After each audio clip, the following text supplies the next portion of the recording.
Shorts Daily, Ronnie Rants alongside Tommy Krysan here on this Friday morning edition. TK coming to you from Tremonti's Meat and Seafood in Baton Rouge, right there near Parkview Baptist, right off of the airline. Go by on Jefferson. Go check out Tremonti's this week. TK, today on the show, we're going to talk, of course, some football. Last night, we had an NFL matchup, a good one as it turned out, between the San Diego or Los Angeles Chargers. I keep getting that wrong. Los Angeles Chargers, Kansas City Chiefs. Chiefs win by 3. Chargers had a big lead early, and then they give it up. And of course, the Chiefs show they're one of the better teams still once again this year. But it was on Amazon Prime, and I know a lot of people have some thoughts on that. People around the country maybe not happy about Amazon Prime and having to watch it there, but get used to it. They signed an 11-year contract with the NFL this past offseason. We'll talk about that. And also LSU and the Saints both find themselves 2.5-point underdogs this weekend. What's going to give of those two? Who do you think has the best chance to win between LSU and the Saints? Both 2.5 underdogs at home, which is rare. Over under about a 10-point spread, though. 55 the over under, or 53 the over under rather, for the LSU Mississippi State game at a 5:01 start time on Saturday, and then 44.5 is the over under on the New Orleans Saints. PK, if you could go ahead and mute that. Maybe. Yeah, I just told him. Yeah. But so we've got that to get into. Plus, big article came out ripping Brett Favre. There's been a lot of stuff coming out the last couple of weeks on Brett Favre, the Mississippi icon, the NFL legend.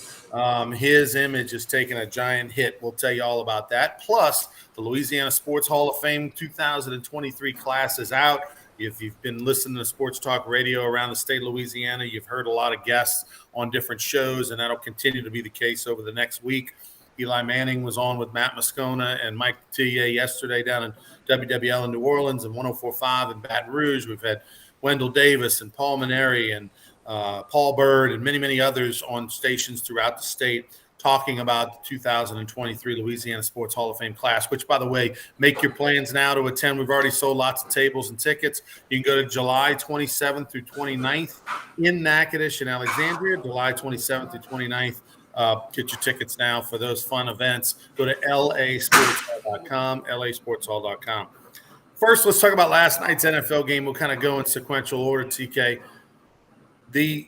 You said there was a lot of activity on social media about folks kind of upset about not being able to watch it on, terrestrial TV and all that kind of stuff, right? Having to watch it on Amazon Prime. You have to have a Prime subscription, right, in order to do so. People are losing their mind. I'm kind of confused as to why. Haven't we kind of gotten used to this by now? Yeah, I would think so. And, I mean, I must have did something wrong because I tried to tune in shortly after it kicked off, and I've got the Amazon Prime business membership. I order stuff all the time. And they told me I had to subscribe to get the game. So I didn't do it because I figured I hit the wrong button or whatever. But on social media, a lot of people disappointed, because not everybody follows this stuff like you and I do, and Chance and Steven and all these people that watch us. You follow all these kind of stories. But that average NFL fan doesn't, they just turned on the TV Thursday night thinking, okay, football's going to be here. And then it wasn't, So some people just don't follow it as close as all our media colleagues on all of, everybody knows what's going on, but the average fan doesn't. So it has caused a lot of confusion. They say that there were some major audio problems with the broadcast, which that can happen to anybody. It could happen to the Jumbo Sports Network. It can happen to ESPN, Fox, whoever. But the ratings are how many people viewed is supposed to come out next week. And there are a lot of people really curious and wondering, how that, will come out. Every woman in America has Prime. They had somebody on social media, Ryan, said, my wife spends $70 million a year at Amazon. Hope I can watch the game tonight. Right. Well, let me say this. I Googled, and the latest numbers you can find is that over 150 million people in the U.S. have an Amazon Prime membership, and I'm one of them. Okay. I'm in there. Yeah, over 150 million people have an Amazon Prime membership. Now, there's only just over 200 million people worldwide that have a membership. And you can only watch these NFL games on your Amazon Prime membership if you're in the U.S. So, but I mean, that's 3/4 of all the Prime memberships live in the United States of America. In comparison, Tommy, I didn't spend a whole lot of time looking into this. I know I can probably find a little better information, but in 2015, and I know that was 7 years ago, in 2015, there were just over 70 million people in the United States of America that were able to watch the NFL Network. We're able to get the NFL Network. Now, assuming that number's going up, okay, let's just say it's 100 million people. There's 50 more million people that have access to Amazon Prime than there are people that have access to the NFL Network. So that's hip, and oh, by the way, Amazon's paying around $1 billion a year over the next 11 years to have the NFL rights. Remember, this same thing happened, Tommy, about 7 years ago when the SEC network came on board, and people were like, "What? You can't watch LSU baseball anymore on TV? The Jumbo Sports Network and CST and all these things." And it just became, oh, I got to go stream. Well, no, everybody's so used to that. The numbers are through the roof for LSU baseball on the stream, and I think people are going to get used to it on Amazon Prime, just like they've done everything else. Yeah, I mean, you're going to make the adjustment, right? It goes back in the 25 years ago, you and I were doing radio on 10 a.m. on Hatchell Lane in Denham Springs. It was Right. Christian country music. We were doing sports. And I really felt like, hey, if somebody wants to listen to me and Ronnie, they're going to figure out how to do it. Now, this is way before iPhones and internet and social media and all that. So people that want to watch it are going to figure it out. And if they didn't figure it out last night, like me, I'll get it figured out by next week, in case it's a game that I want to watch part of or whatever. So we just have to kind of figure it out. I mean, it's where the world is going. Okay. And I had a customer here at Tremonti's was talking to me before we went on the air. He said, "Hey, I don't care. I'll buy the subscription. I got rid of my cable bill, which was through the roof. So go get 10 subscriptions at $8 a month. You're still going to be cheaper than your cable bill. And then if you don't like the subscription, you can cancel it that immediately, and just, if you're paying monthly, you can cancel and it'll expire at the end of the period you paid for. Yeah, I'll tell you it's people are going to find it, man. When it comes to NFL, they are going to find it, no question about it. And and the other thing too about when you're streaming things, they can so target market you. They know exactly who their customer is. They know your race and age and height and weight and everything. They can so sell that information to their sponsors and all. It's an amazing thing. But that said, the Chiefs find themselves 2-0. Another nice night for Mahomes. Another nice night for Clyde Edwards-Helaire. He had over 120, 130 yards of total offense last night, receiving and rushing. So big win for them. By the way, Tommy, I'm going to put this out into the universe for something for you to watch. I put a little bet over-under on the Chargers on wins this year. And I think it was over-under 10. So I took the under. So I'm figuring they're going to win 9 games this year. So I need every loss I can get. I figured that division was good. The AFC was good. That's why I went with it. So 1-1. I'm off to a 1-1 start. They beat the Raiders. They lost to the Chiefs. But their quarterback, Herbert, looks pretty good. He showed a lot of moxie last night late in that game. TK, tell us about this weekend. We got a couple big ones for the bettors out there. There's a lot of big games on the college board and the NFL board. Now that you've seen a week of the NFL, everybody thinks they can figure it out. They really can't. But a couple of really big games. Obviously, LSU with a big one with Mississippi State. Texas A&M has named former LSU Tiger Max Johnson as the starting quarterback as they host the Miami Hurricanes this weekend. So there's a lot of you got Georgia, South Carolina, but Georgia's a big favorite in that. BYU, Oregon's a big game, and if you like to bet on sports, college or NFL, there's the QR code. Go to meatandpotatoesusa.com, meatandpotatoesusa.com. Check it out. The QR code is on your screen, or hit me up and I'll make sure we can get you to it. So it's going to be another fun, wild weekend in the world of college football and the NFL. If Max Johnson can win against Miami at home, look for him to probably be the quarterback the rest of the year. I mean, I just think with his experience, with his pedigree, I think he's a guy that, he's more of a gamer than he may be. You look at his physical tools. I think he's just a winning kind of guy. So that'll be a big game to watch. I'm trying to see what the line is on that. Texas A&M's a 6.5. Well, right. 6.5 is ESPN, has 6.5. And that game, by the way, will be at 8:00. So a little late. Now you can watch the LSU game and then go right there. That was really a funny thing, a video on social media. Guy was ripping Jimbo Fisher, okay? And he reached under his desk and he picked up like a 1-gallon milk jug, like the plastic thing, and it said expired 2014. And his point was, if you reached in your refrigerator and you grabbed the milk and it said expired 2014, you'd throw it away, right? He goes, well, that's when Jimbo's offense expired, 2014. He hadn't changed it since, and it don't work anymore. It was kind of clever and kind of good, and to a large degree, he's kind of spot on a little bit. So I thought that was funny, but a lot of pressure on A&M and on Jimbo Fisher. Look, there you go. Chance says Jimbo's going to have to hire a younger, more innovative offensive coordinator. He is getting blistered with all that stuff. So we're going to have to see how that goes. In fact, that game is one of the picks at meatandpotatoesusa.com where you get a money-back guarantee if we don't give you a winner. By the way, Miami beat Southern Miss last week 30-7. They were up 10-7.5 and pulled away in the second half. I'm curious if Ed Ogeron's actually going to be at this game because one of his sons is an assistant with the University of Miami, and I know that Ed, who lives in Miami now, was at the game last week. I wonder if he'll go and get a chance to see Max Johnson. Right? I mean, I bet Ed Ogeron's on the sideline. Yeah. I would think you probably would. I mean, on the Miami side, he used to coach at Miami. And of course, if he's there, the cameras will find him. We'll find him. The announcers will talk about him. They may even get whoever the sideline reporter is. Your favorite one's Katie George. Maybe she can interview him for you.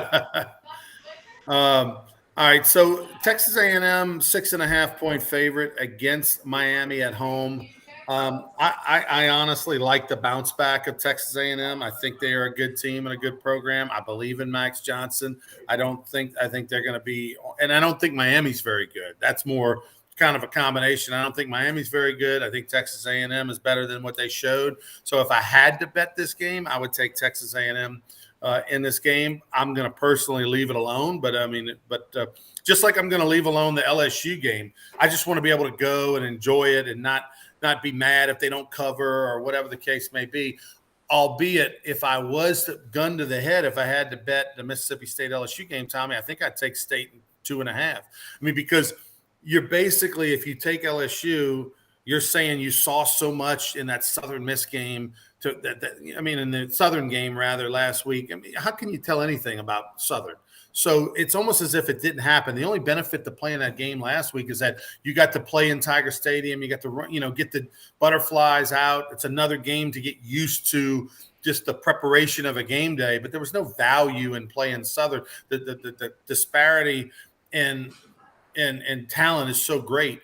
So you got to look at Florida State and you got to look at what Mississippi State did on the road at Arizona. Now, Arizona's not a good team, but still they went across the country and put an ass whooping on Arizona. So I would, if I had to bet the game, I don't know how you would say, oh, I think LSU's going to win, other than you're just a Tiger fan, because Mississippi State showed you they're a better team than LSU. Ronnie, on my podcast, Talking Sports with TK, the Ice House podcast with Anthony Gallo and I picked Mississippi State -2.5. On our podcast, we give out some free picks, and then of course we try to send people to the website meatandpotatoesusa.com. So I went with, but that's just a free pick on the site, and I don't know if I'm going to actually bet the game, but that's like you, I think that's going to have to be how it goes.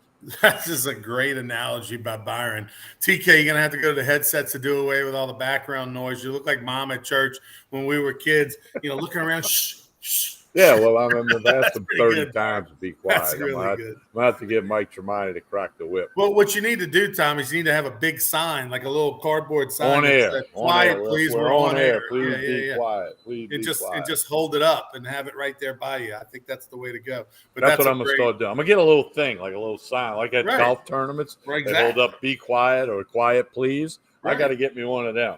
But here Yeah. and Court Street Cafe. Yeah. Jamie's saying Florida State -2.5. Probably those are his picks, I see. Okay. Florida Memorial is the Bishop Sycamore of college teams. Florida Memorial is who Southern played that first game, That's beat them funny, 86-0. That's pretty good. That's really All funny. right. So we move on from, Saturday. There's only 2 games with teams that are ranked going against each other. We mentioned Oregon and BYU, and we mentioned Miami and Texas A&M. Miami is 13. Texas A&M is 24. The other game is BYU is 12. Oregon is 25. Oregon, by the way, a 3.5-point favorite at home against BYU. I would probably lean towards the Ducks. I'm going to go with athleticism and the speed and all that kind of stuff. Plus, it's a home game. People are obviously making a lot about Oregon getting just lambasted by Georgia 49-3. And then Oregon didn't play anybody. They played a 1AA opponent, 70-14. They beat Eastern Washington.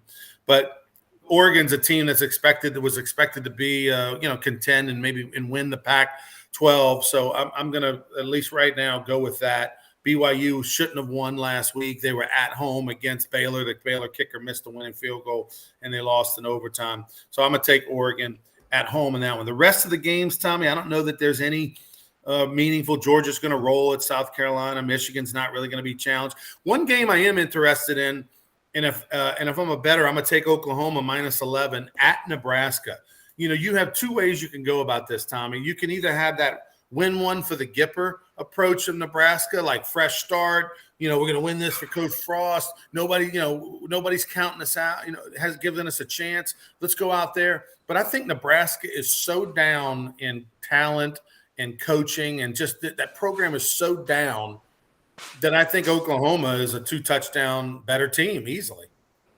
Yeah, I would agree with that. Now you got the New Orleans native Archbishop Shaw High School. Mickey Joseph is the interim head coach. You know what, Ronnie? I read this week. He's the first African-American head coach in any sport at Nebraska. Men's sports, women's sport. You would think, that by now everybody's had that, but Nebraska, he is the first, and he's an interim coach, So anyway, Oklahoma's an 11-point favorite. That might be one you load up on, I think. All right, we move Steven's on. Got a Sports Shorts Daily freebie. Nevada +24 against Iowa. Iowa can't score 24 points in 4 games. So. Yeah, but Nevada's terrible also. That's a battle of – Nevada's not Nevada that you used to. Well, they got a new coach. And Iowa is – 24 points. If they scored 24 points, that'd be pretty incredible. That's a battle of 2 teams. Let's move on to the NFL for a second, Tommy. Tell me about the Saints game. This line hasn't really moved. Well, they beat the Buccaneers the last 4 times they played in the regular season. The line's been locked in at 2.5, over under 44.5. Tom Brady, the Saints, the Bucs, an NFC South division game. Important for lots of reasons, especially going forward. Saints got the win last week against Atlanta when, they really got lucky to get that win. They were very fortunate to fly home with a win. And I think the Dome will be rocking. The Saints fans will be out there, and it's a 12 noon kick. And I might lean to the Saints there with the 2.5 points, maybe buy it up to 3. I know you and Trey Blossman like to buy half points, and see if the Saints can't get it done at home. Now, Kamara's not going to play. That's why they signed Latavius Murray back onto the squad, who knows the offense, knows the system. But there's enough other weapons for the Saints. And if their defense plays well, like it's done against Brady in the regular season, I think the Saints have a great chance. I think that's a giant story, though, that Kamara is not going to play in that game. I mean, we make a big deal about the Saints being 4-0 against the Bucs over the last, 2 regular seasons. But I mean, most of that was with Drew Brees, and then you had the amazing defensive performance. Like, this is Tom Brady. I mean, this game's been circled. This is payback. this, and then you don't have your Mr. All Everything running back who can run it and catch it and all in this game.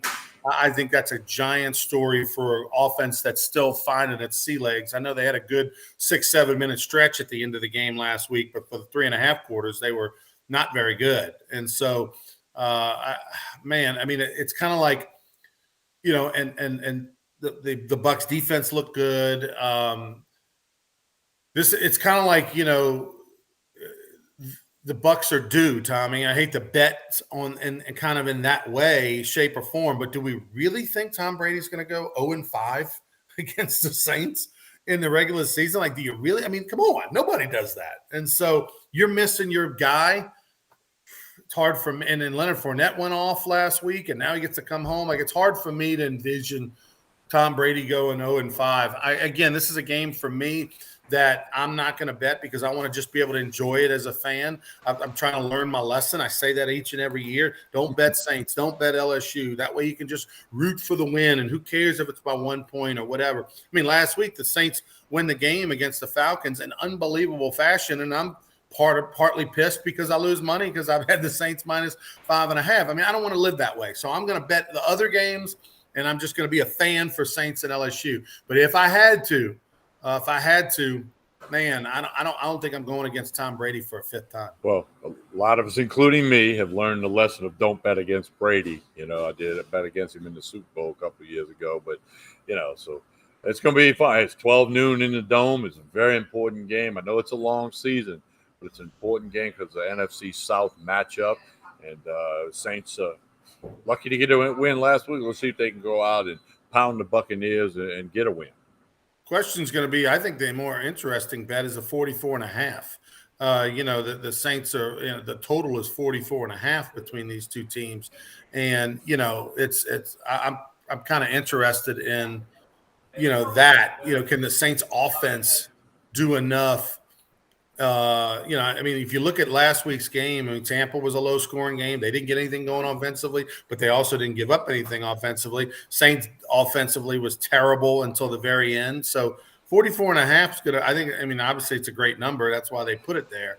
But I think I'd be leaning towards a little bit more of a breakout game offensively for one team or the other, maybe not both. And I think the 44.5 is the play. I think they go over 44.5. That's why they call it gambling, Ronnie. Nobody really knows. You might think you got a good feeling, but just when you think you got it figured out, you're going to realize you don't. I don't know if you had a chance to see the article that came out about Brett Favre. Have you read up on any of that stuff? I did. Brett Favre, do you think Brett Favre's reputation is shot, done? Do you think we won't see him repping any national brands? You think he's over with? Well, he's had previous things. He had the pill addiction. Then he's taking pictures of his junk and sending it to the girl that gave him a massage. Allegedly. Well, and so, and then now, but this might be a little bigger than all of that, and I've read everything, and according to some reports, it looks like he's paid back what he paid back, and then when he took the money, did he totally understand where he was getting it from? There have been a lot of celebrity people, some locally here in Baton Rouge, that did something or agreed to talk about something when they didn't know a whole lot about it, and then the backlash got him. So I don't know, but it's not good for his legacy, and it doesn't look good. It doesn't sound good, as you would like to say. It's oogie, It's like what? I mean, and then do you need money, Brett Favre, where you got to go speak to people? Maybe so. I don't know. Former Governor Phil Bryant in Mississippi helped Brett Favre secure welfare funding for USM Volleyball Stadium. Of course, obviously, we know Brett Favre went to Southern Miss, but the thing you may or may not know is that his daughter played volleyball at Southern Miss at the time. Now, by the way, she's in her final season at LSU on the beach volleyball team. She transferred this past summer. But here's the thing that, text messages now have come out between Brett Favre and the governor. At first, Brett Favre denied knowing anything about where the $5 million came from for this volleyball complex. And now it's come out that he was, not only did he know about it, but he was asking like, hey, can the media find out about it? Like, is there any way that this could come back to me? And then, oh, by the way, he supposedly also got paid like $1 million+ to do some speaking engagements of certain things for them to promote the Mississippi and the welfare program and all that. And he never did it. But this is just, if this was just separately, but if you look at the track record of everything, none of it is, this is the only thing that may be criminal, right? This is fraud. This potentially could be something that maybe lands him in jail. I'm not sure. But Joe Horn, let me put this in comparison. Joe Horn actually pled guilty. He was a cooperating witness. He did not go to jail. He, and he was the only member of these former NFL players that didn't go to jail, by the way. That tells you how much he cooperated with the government. But there was about 10 of them or so former players that frauded a healthcare program for former players, right? There was a program where basically you could say, hey, I need a XYZ machine for my back, and you could submit a receipt and get reimbursed for the expense of that healthcare equipment or whatever the case may be. And of course, they were making basically these fictitious purchases and stuff, submitting these receipts and getting paid. Well, Joe Horn cooperated with the government, pled guilty. He's on probation as we speak. Oh, by the way, Joe Horn was elected to the Louisiana Sports Hall of Fame a couple of years ago. He hasn't been inducted yet. That'll be something that takes place in the future once the little distance happens. But and he, but you're not going to see Joe Horn doing TV commercials. You're not going to see Joe Horn doing that. That's what I'm curious about, is that Brett Favre may or may not go to jail. It may not be that big of a deal if you want anything, hurt anybody particularly. But the long list of ooginess that has built up with Brett Favre over the years, and just read the article. They'll detail all the different things that he's transpired over the years. He just had another civil case that was settled with 2 massage therapists. Oh, by the way, sounds very familiar. Some massage therapists that he sent some inappropriate sexual text messages and things about that. He's had a civil case, just like Deshaun Watson, and he settled that. So I think he's getting to the point of, hey, if I'm Gold Bond and I want a spokesman, I might not be calling South Mississippi. Yeah, well, we'll have to see how that goes as it unfolds going forward. We got to let it play out, like you like to say. The worst thing about all this, Tommy, is, the kids, right? The fallout. I mean, you've got a daughter that's in college playing volleyball at LSU, the social media bullying or the heckling that she possibly might receive at matches against other teams and stuff. That's the kind of stuff you feel for. Brett Favre's a grown man. He can handle this. He can whatever you throw at him, he'll be fine. But it's the family that has to deal with the fallout. That's the unattended consequences. That's the part that's kind of oogie in this whole deal. The good news is, with this 2023 Louisiana Sports Hall of Fame class, we don't have any of that. You got a bunch of class acts in this year's class, from everybody from Eli Manning on down to Elena Beard to Paul Maneri and everywhere in between. Now that you've had 48 hours to digest this class, who are you looking forward to hearing from the most next year, Tommy, July 27th through 29th in Natchitoches at lasportshall.com? Of these 10 Hall of Famers, which one intrigues you the most? Well, that's a loaded question there. I mean, I'm happy for Wendell Davis, the way his career ended, unfortunately, the turf in Philly. And I know he got some money for that. And I'm looking forward to Coach Maneri. He's somebody that's been, I played ball against in college, and somebody that's been a friend of mine for a long time, especially once he got back to LSU to coach. Looking forward to what he would say. ML Woodruff, there's so many people that speak so highly of him in the greater Baton Rouge area, in that whole baseball world, which, as you know, I'm in the baseball world, for lack of a better description. So I'm looking forward to that entire class. I mean, it is loaded. Eli Manning. I mean, it's I tip my hat to you guys on the committee, and I'm gonna say this again. It's a tough job. That committee's got a very, very tough job. There's so many great athletes, so many different sports, and old time people that none of us, a lot of people on the committee never heard of until they did their research and they Googled it. It's a tough thing, but I take pride being a guy that's from Louisiana and lived here all my life. I mean, I think the Louisiana Sports Hall of Fame is outstanding, and you and a lot of people do a great job with it. And I'm on the Hall of Fame committee for Holy Cross High School, and I know how tough it is for us to pick 4 or 5 people when you're looking at 20 names that Right.